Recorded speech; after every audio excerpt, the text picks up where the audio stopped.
Yesi mukasya kantu olekedde kyatwesyewo olwaleero tugenda kwolekera puroguramu weewunyisa omwagalwa wawo oba surprise your loved one ng'ekutuusibwako n'abagereka w'omukwano opushifa nakawombe njagala weekanye.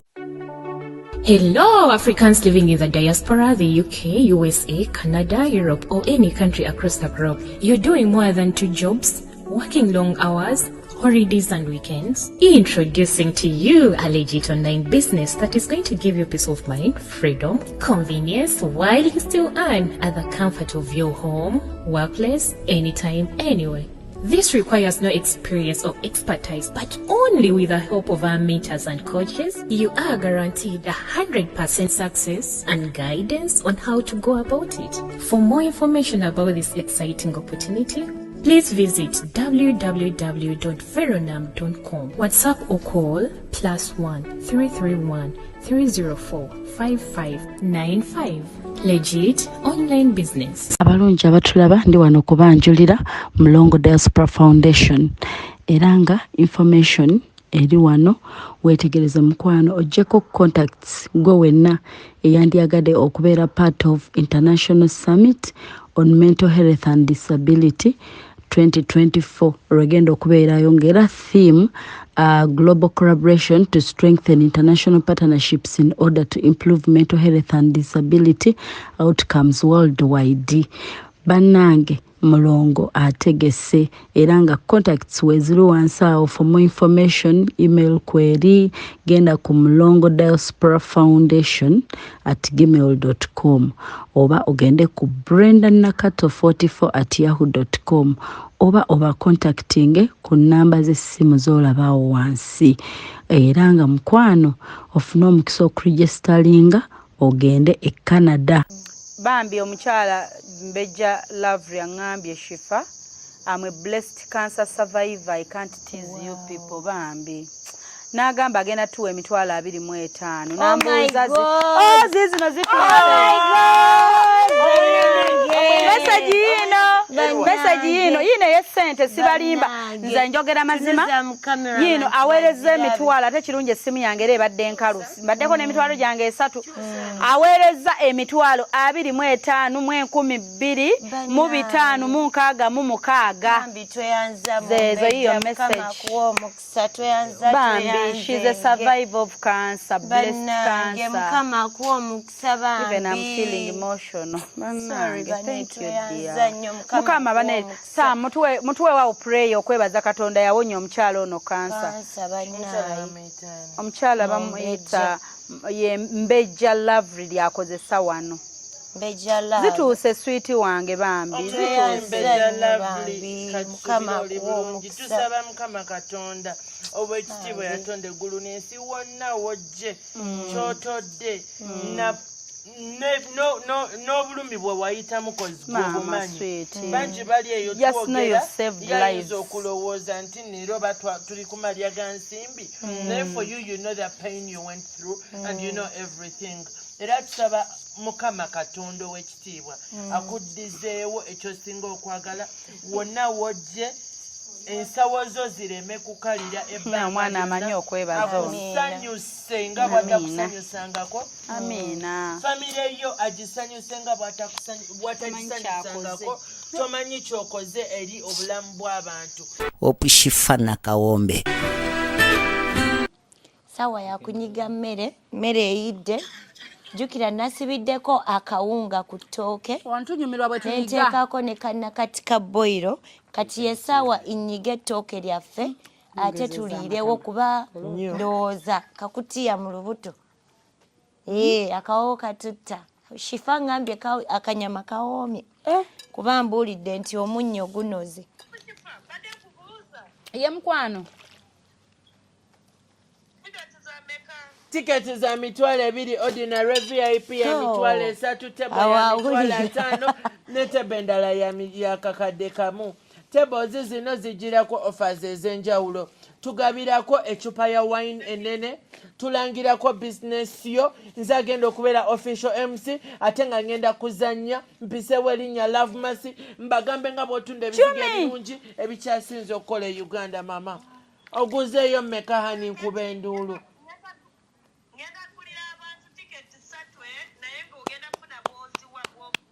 Wow. Mama ngenda kujja hani tweyanziza nnyo mami tweyanzege mukwano simanyi oba onnengera mama onzikiriza okujja mu inbox yo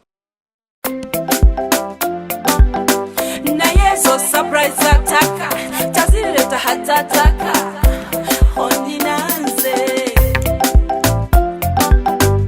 okoza birungi kyenda sobi aibine birungi rwenda kulukumi kuwadde rwenda olwobulabo bwakumukumu moto nabo surprise ekisooka wantegera okuva ku kagere paka ginkoma kyokumwanono mbadyawo naleta olwobugoyo buntuka omwanono naye wawo mubwakimpwanja mupomera nze ezo surprise ataka tezireta hatataka wabula onnina siku bino byokola mwana kwonnina byotunula byankuba wabula onnina siku bino byokola mwana kwonnina byotunula byankuba wasoma wagenkuga nkutyanze sebo wanjiga bwe baali basoma ku shakazulu nga gwosoma nze hitila musoli nga gwoli kunze sikugamba byenjagala ndabirawo ng'obirese simanyi nze nakulumwa buli lunaku byamasanyu bambi takomawo ssaawa mwenda akomawo ne tulaba kazannya kaffe kanneemu kanabiri mwana gujja kunzita kanneemu kanabiri mulenzi gujja kumenya wabula onnina siku bino byokola mwana kwonnina byotunula byankuba wabula onnina siku bino byokola mwana kwonnina toyanza nnyo tiketi zaffe mami Bane n'omulala agule tiketi akole bw'atyo alonde akayimba. Bambi mukwana tanagula tiketi tozinira ku buyimba buno. wangi 10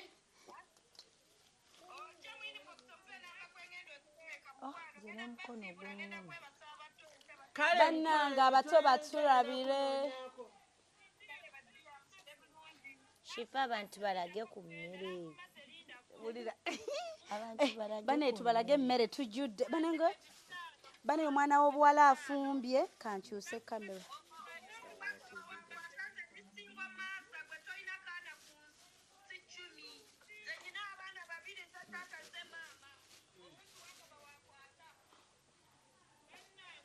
Wulira.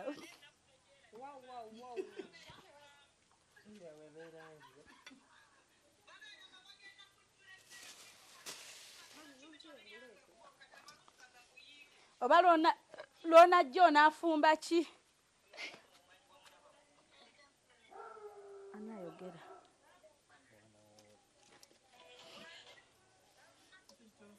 Bane abantu bajje wano baliwa buli omu ayogere. Emma, mwafumbye ekinyeebwa? Temwagala kukijjulira wano. Muleete tujjule. Bannange temwonoona muliro. Tigwe weka gwe nina. nange ka come see video me Faye. tonight. Faye Akwatako nange ka snap. mwankuteyo ka snap wano nange kinyambako nti mbadde ne opshifa n'enfumba Lwonajja gy'ogenda otufumbira. Lwe tunakukyaza. Yiino. Shikwocha shifa kabina kolu Tojagalako. essowaani eziri wano ze zimala bannaye Ndaba yina kyeyongerako wanje. Ate bajjudde emmere bagifumbidde mmwe.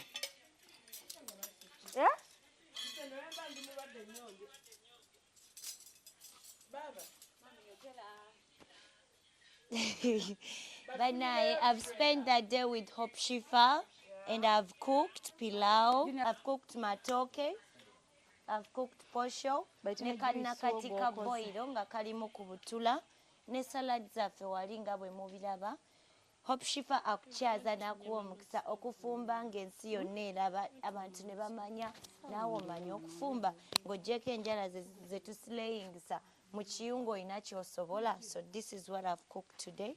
I hope you guys enjoy my food and we are ready to serve and eat now. So this is my mami okutyankwan musabako kugika eziseneva bambi sako kugika eziseneva yona akukyaza era yankyaziza leero baneekazibwa esowaani eziri wano zezimala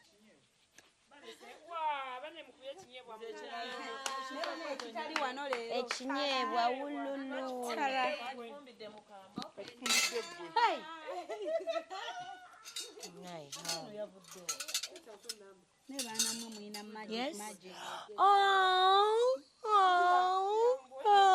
atalya nnyama nga nsanyusa njirya naye weganira wabaawo enkoko ennyama egaana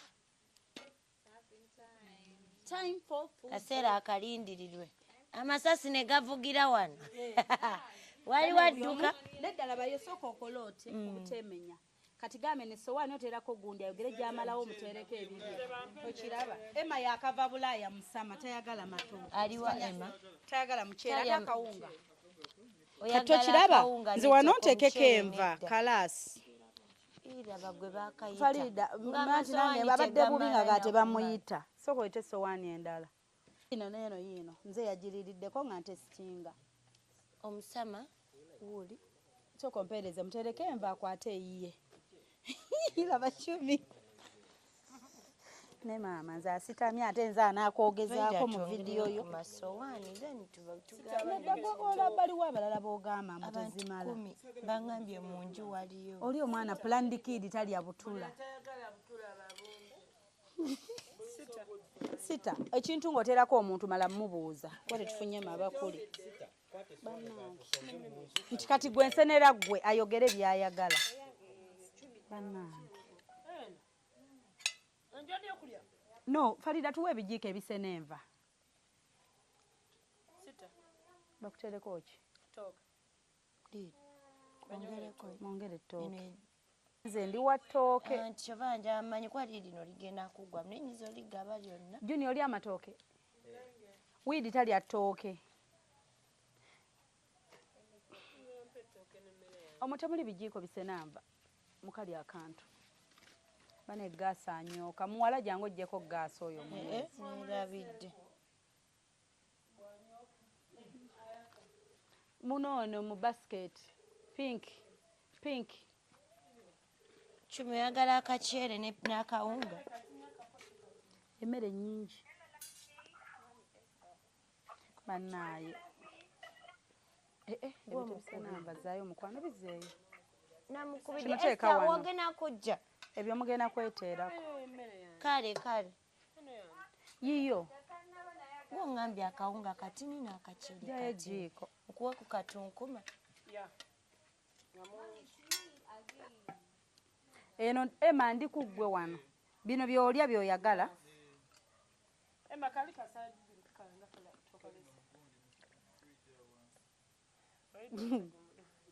mbutemumpita kati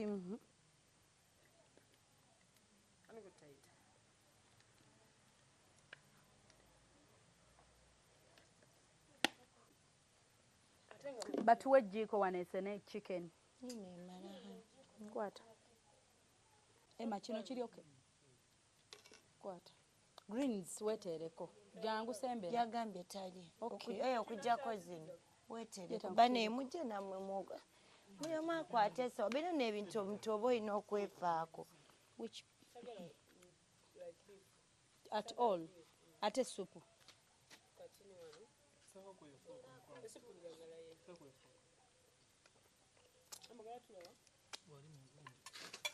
namwe nedda mutuulaawo mwenna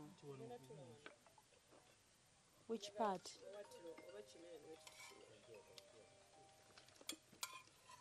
Jeff jangu wekwatire nkubuulira amazima kiruwa ekigendera ku kiwawaatiro bannange Katologera mbuteekako olaba. Kwata essowaani endala. Ajjako. Ekiriwa? Oba oyagala nkwongere ng'oyo. Oba ekibeera wa? Kiba kiyita batya erinnya? Baagibye. Gye nsinga n'okwagala nnyo. Bampa ekiwawaatiro kale. Sooka ojjulira abantu nga tonnalya. Enjala ennuma mwewedda munna bwe muteekateekayo mu mbuto. Nze sibiraba. Anoonya ki? Ayagala ki? Oba gwe omugongo nze sigulaba ebirala. Guuguno omugongo bakuba bagutemyemu butundutundu etankulage. Babutemyemu butundutundu gwego omugongo. Kyekyo. Twali tumanyi bw'ogenze kwetta bano bwe bagambye. Yaani eno? Salad zijuisi.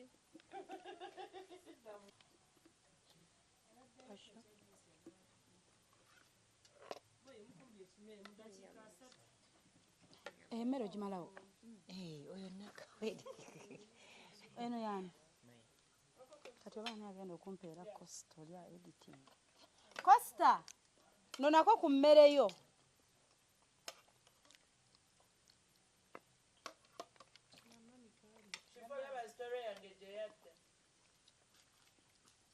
Sibitegedde.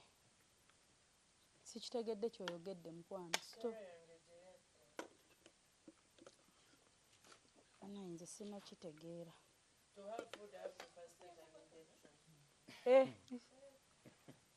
Sorry. Wali mutuule wali. Juni emmere yo. Bampe emmere yo oli ali ku kamera. Nono editor. Anti bibiri mwayawudde obutula buli walala buli kimu walala.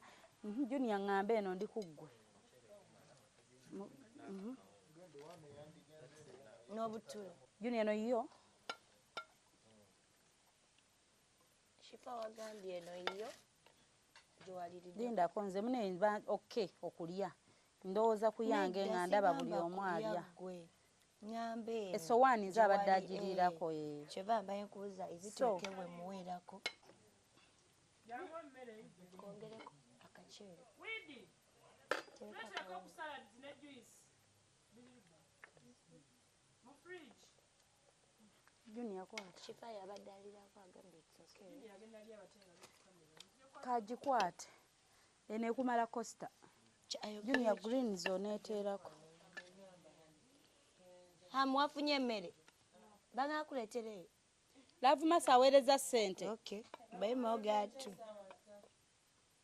Agambye kya ssaawa 3.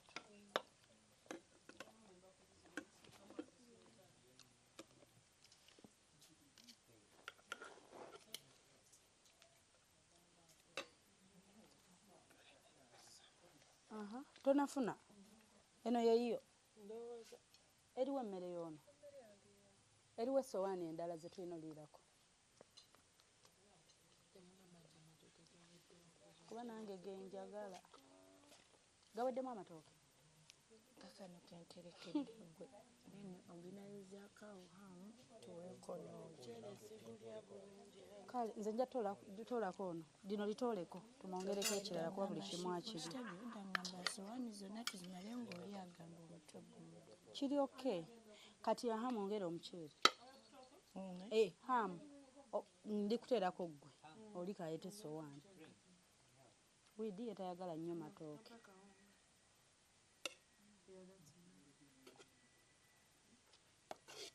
Oli okay n'akammonde? Hello, Africans living in the diaspora, the UK, USA, Canada, Europe, or any country across the globe. You're doing more than 2 jobs, working long hours, holidays and weekends. Introducing to you a legit online business that is going to give you peace of mind, freedom, convenience, while you still earn at the comfort of your home, workplace, anytime, anywhere. This requires no experience or expertise, but only with the help of our mentors and coaches, you are guaranteed 100% success and guidance on how to go about it. For more information about this exciting opportunity, please visit www.veronam.com, WhatsApp or call +1 331 304 5595. Legit online business. Abalungi abatulaba ndi wano kubanjulira Mulongo Diaspora Foundation.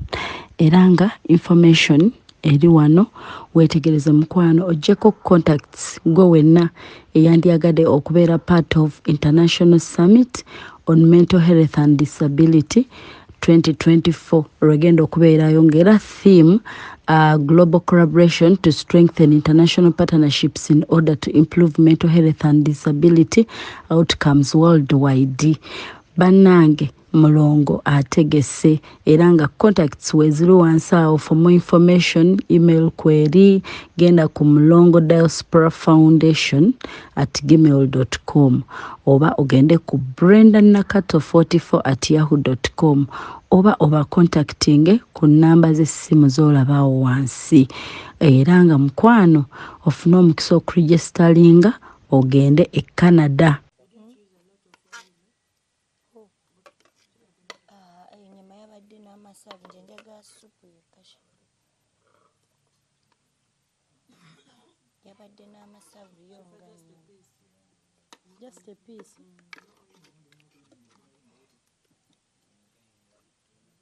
Usala ziweteereko.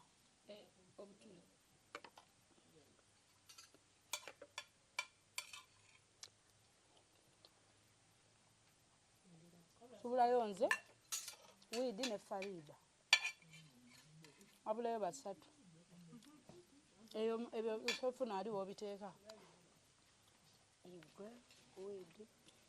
wiidi taga tooke. Okay. Mane tumtumali yawo over.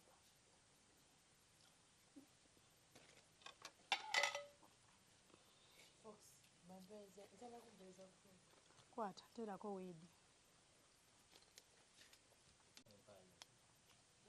Wiidi bakwene kawunga.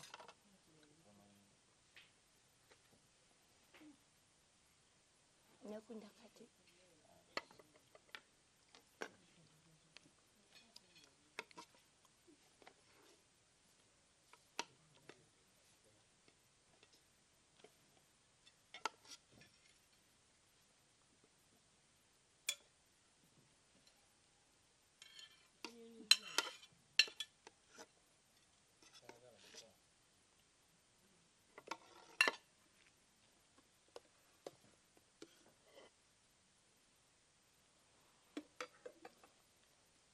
Eno yani. Ate savo. Di eno yani. Chana. Widi pu cabbage tozirya. Supu no mwari.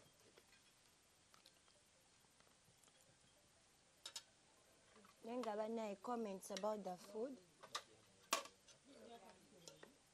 Era fecho ino. Naga Jeff atalyanga ku mmere yange. Yaba commenti. Mulwadde onaasobola olya. Weekake mukwano.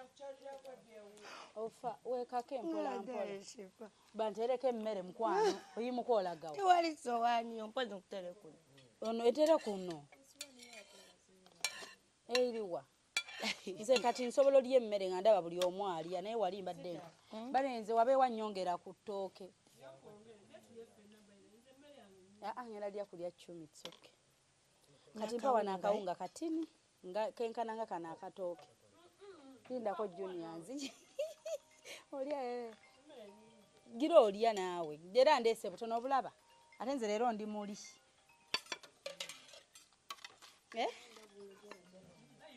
Singa nga bwe njogera njirya. Farida nga ofunye essanyu kati.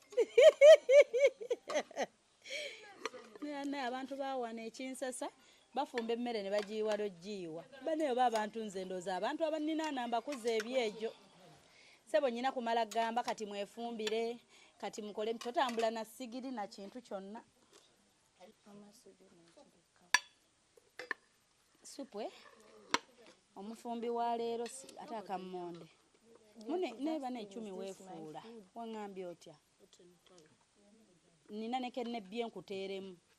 Nenga akandayo otakalye. Supu nangira bayisifuna. Eme tutugenda jima yawo. oyakumala nga wangambye olina okura gogenda okufumbawo misenva nga by the eki besides okra nze supu kati mujjewa ariko manyi ofumba wadi kimoli tugenda mulaba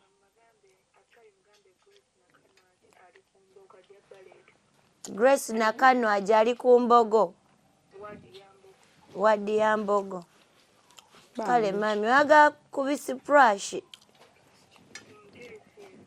kale sweetheart lwaki ombuuza buli omu yamanyi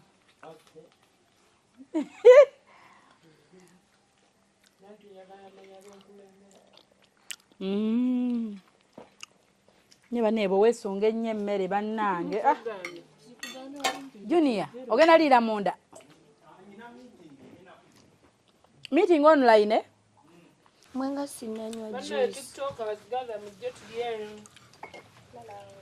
Cita amaze okufumba. Tuli wano. jene yakoze juice wataddemu kinaki mangoes pineapple watermelon temuli watermelon Inanasi mukoze mutya temanyi kusala. Musala ekikuta. mulimu omuyembe omucungwa enanasi nyabo otwalawo emmere mmere wano wano omutwalekawo mmere fayini simugambye wano alekawo emmere fayini mitwalo 2 fayini mitwalo 2 olaba ekinyanguyira nti gwenkola naye already ebintu nenze emmere si nnyingi gundi bifi kuba olaba bw'ojjako bino ebifi bwe bati obiraba 10 ngajjudde ab'enkima nga tuli ebifi kifoli manange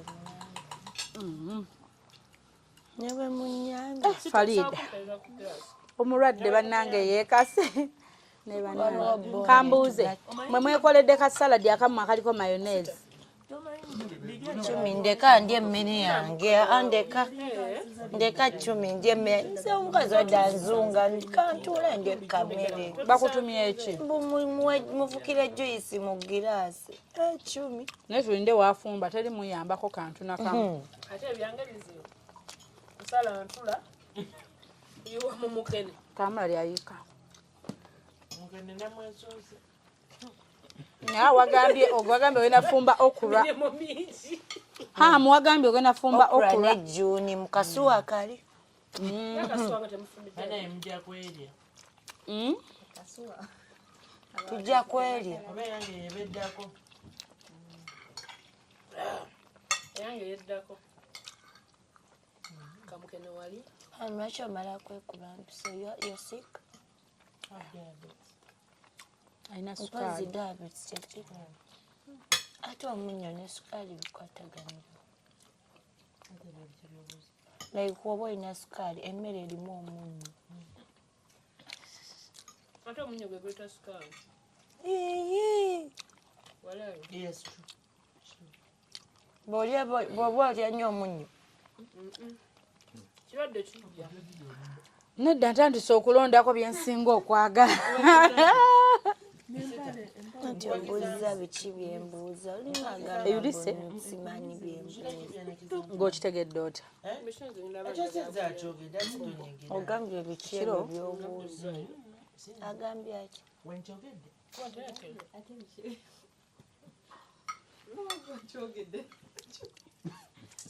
Farida mwekwata I'm asking to know, not to laugh.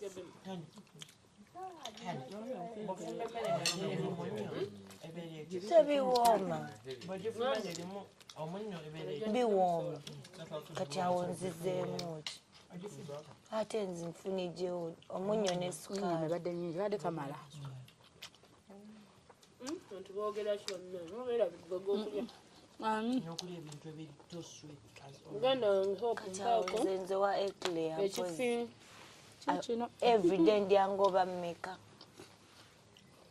emmere tulemeddewo. How much are those injections? mbu ab'enkima tulimu ekyama That cardboard bagambye Emma tuwe ku biki I'm not saying I'm going to Kimyawo use yagala. it. I'm asking how much. ne bannange naye kaakumanyi Each injection. amanyi sumi Sumi wa How many? maka oba maka. kakola like a Mukwano sumi mukwano basumi. 70.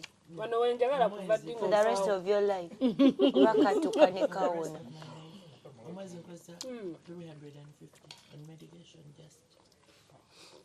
That is the tablets and the injection. bambi temunyumya bulwadde gyemugenda kunkaabya emmere nnemerwa bulwadde bwamma bugamba mpulira ennaku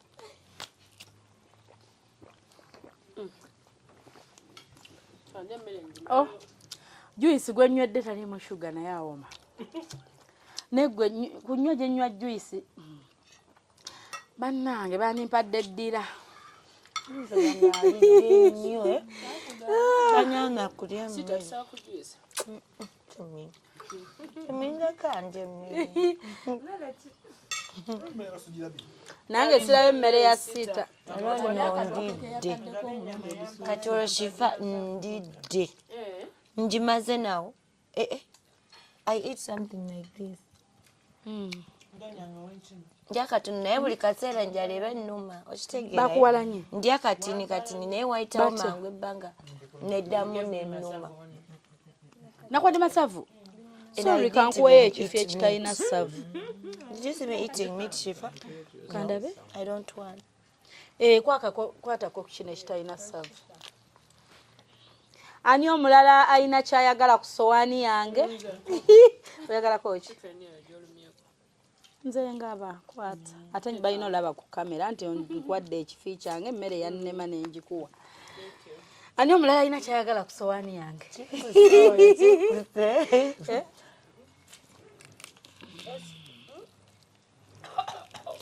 kamulali gwe yamwerungidde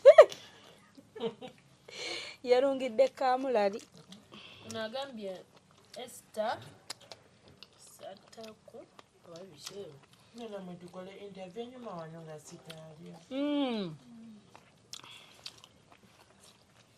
no confirmize time ya profile Jeffrey aliwo oyeeyongeddeko. Abagala tubuuza ebibuuzo obulayi ku tiketi tesi. Mujjako. Baseeko wano mwogera. Agambye agenda kugula tickets naye Tunashonga ennaku zonna zimwenda fetala Town. mbwani agenda kugula tickets naye nyegenyege. Agenda. olunaku lwaffe kuliko nyegenyege ekiki Tugenda kyeka wange. Omuyimbi mulina okusimu erinnya. yiri power bank oida nteka mu power bank bagikuwe Kwa banka bannayo. yiyo Wa Ebony. Bibamuyita Bane mwogere. profile Shifa nga tukyalya. Busho yaki. Tunashonga ennaku z'omwezi mwenda kufetala Bonita. Tugenda batuwagira muganda waffe mukwano gwaffe Cita bye. yiyo power bank mukwano Munnange tugenda kuba tuzannya ki? Eh? Yesiri kuposita mwabaliko Nze buli alya performance ennungi oyo omwana. Ai. Shifa negayirira Chumi ampe ebifaananyi. nze sikyatinga nanti. Yagaana. Kyaba yasaba Nenega message. yanaagana. Ne mukubira essimu nga takwata. Kyokka wulira bbomu zankuba.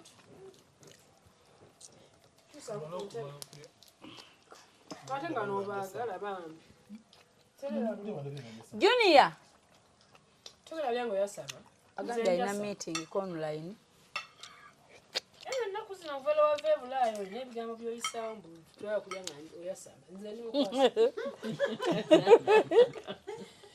Bannange. bulandi muzzukulu agambye tujja tiketi wagiguze dda mukwano Yakomo nga ali so very positive nga ali welcomed. daba no hottest wife mbu when did uncle Chumi reach there bannange Oluzungu lwaki nga tukkoseewo. Ennyange. temugana newadde ennyama nnyingi lino gumba Yetambaye. emmere yange egenze ekendera mugirabye ani atalina supu Nganti ngenzo laba ngane supu. Nyongere mmere tawali aduwe nyongere nyama inze. Leta nkuwe ku supu Emma. Supu yali okuweza emmere yange nenga si nnyingi. Alwaki osaba byesaagala kuwa. Ongambye kaliwa. Bana msindika request. Ujya mtuwagire kulokuna bambi tubegayidde wa sweetheart. Basindise request. Fetala bonita mujje nga muli bangi ticket ku mulyango mutwalo ku mitwalo 2 n'esatu. Meza ya mitwalo 5. Abatemu baseera nnyo ate wano. Ticket za meka mutwalo. Za mitwalo 2. Sorry. Ati benzi kutansimu. Ajikira ni mno obwale abantu basatu abambulira. Faida. Hey chiminze. Ezize zavuddeyo dda. Ayo da.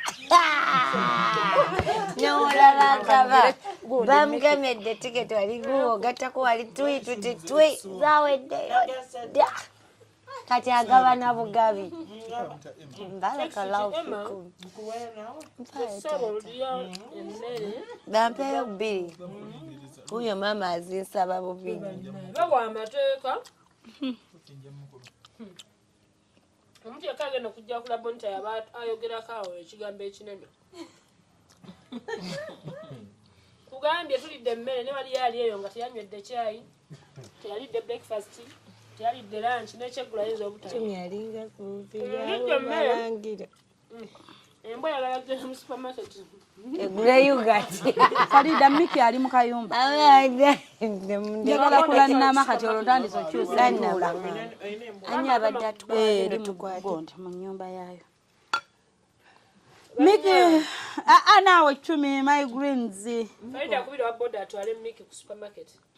Ani yugati? Ati. Atukwata profile Nzali bukyusiza kkala y'enjala. Babgatta wamwe katadde mutamari. Nakugenda balwakuna. Mujje mundabeko live. No wayita baliyero. Nange msindika request mugule ku tiketi za mitwalo 2 ne mitwalo 3, tebo ya mitwalo 5. Nakakadde. Muteke koyo Uncle Chumi. Tomuyita. Ebisomyange liku live yiri. Natiko nademba gambira nti ndaba SHIFAH eno ku ssimu. Oli nimba. Nayo. Kanteekako wano ku bazungu. Abazungu bamanyi okugula. Leeta abazungu. Obateekako otya? Mbateeka wano.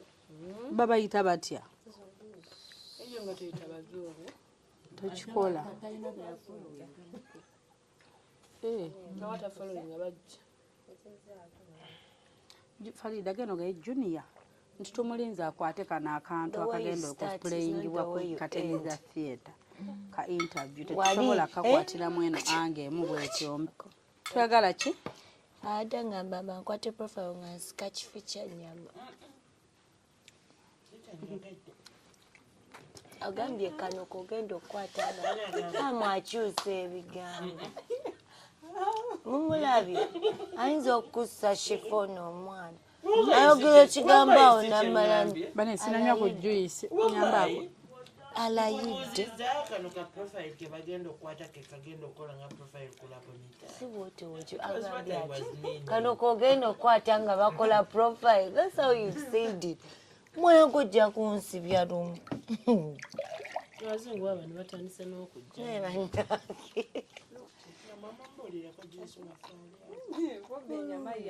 Oh, so sweet. Tukanze nzikuta juice. Ng'osirise mukwano mulimu kyalusanyusa obbalabako. Omwomu weeyogereko tuli wano nze bamutegedde.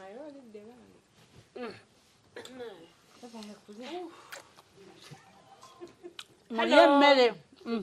Buli alekawo emmere fayini mitwalo 2. Hello, kati mwogera. Nepimidde gye mmalawo laba akasowaani kange.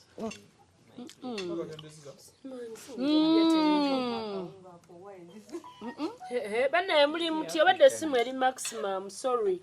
Hello, Sharif. Sisaayo kyange mu abamanyi gwe ne Banange ndi bulungi mwana gwe wategeera bwe nafuna ebizibu. Teekiddiso wano ndyaba emmere ku kapeti y'abaana. Omuntu ayogere njagala omwo mutuuliriza omwo mumanyi okwetumiikiza nga mulinga bagamba live zammwe omwo tebusaa ate mwogere nnyo Chumi tobuma abantu bange bano bantu bange lwaki obavuma eri gy'obadde njagba segoleke mbasenzeri wamma bamikwano ani abadde ampita Sharifu nga kisiita ndi wano weeyagala ya nebaza mukama obulamu abumpadde ndi mulamu bulungi nnyo neyagala tubulye ku siita yaani Shifa na Kawombe tusinkane nate. Hello, Africans living in the diaspora, the UK, USA, Canada, Europe, or any country across the globe. You're doing more than 2 jobs, working long hours, holidays and weekends. Introducing to you a legit online business that is going to give you peace of mind, freedom, convenience, while you still earn at the comfort of your home, workplace, anytime, anywhere. This requires no experience or expertise, but only with the help of our mentors and coaches, you are guaranteed 100% success and guidance on how to go about it. For more information about this exciting opportunity, please visit www.veronam.com. WhatsApp or call +1 331 304 5595. Legit online business. Abalungi abatulaba ndi wano kubanjulira Mulongo Diaspora Foundation era nga information eri wano wetegereze mukwano ojjeko contacts go wenna eyandyagadde okubeera part of International Summit on Mental Health and Disability 2024 lwegenda okubeerayo ng'era theme global collaboration to strengthen international partnerships in order to improve mental health and disability outcomes worldwide. Banange Mulongo ategese era nga contacts weziri wansi awo. For more information email query genda ku mulongo-foundation@gmail.com oba ogende ku brendanakato44@yahoo.com oba contacting ku namba z'essimu z'olabaawo wansi. Era nga mukwano ofuna omukisa okuregistaringa ogende e Canada.